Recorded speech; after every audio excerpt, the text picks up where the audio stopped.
this Jarrett Allen injury comes down, obviously, over the weekend. And my first thought, I kid you not, Tommy, was that it was like deja vu all over again. Because last year we had Evan Mobley get hurt right before the preseason was about to start. Yeah. And that obviously feels like a bigger blow than Jarrett Allen, because Mobley, we know, is so important to the future of this team and just his development and what his next steps look like, right?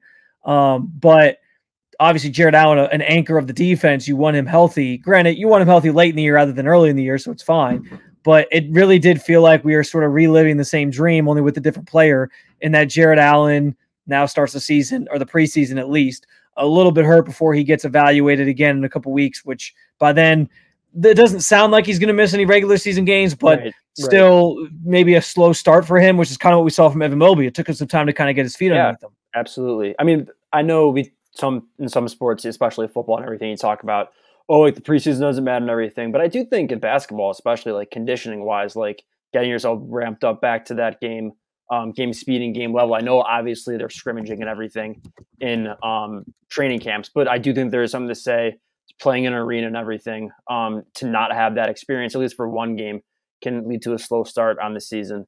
The first thing I thought about when I saw that he was out, and I feel like all summer I was kind of saying this, but the Cavs front court depth has been an issue since the playoffs. Did they address it this offseason? I guess they brought in Damian Jones. They brought in Tristan Thompson.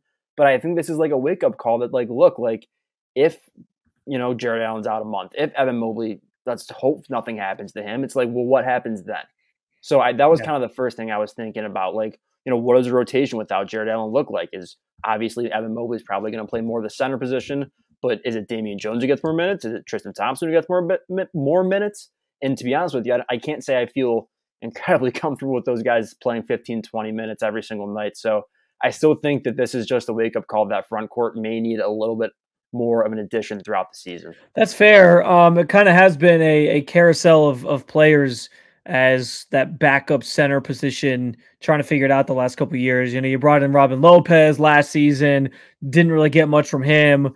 And yeah, I think that's a good point. Like you're so focused on adding a three, adding a shooter to go alongside Donovan Mitchell, Darius Garland, and Evan Mobley, that you kind of forget, like, if Jarrett Allen gets hurt, right, the house of cards almost can fall apart. So he's so important to their defense. He's so important to that front court depth.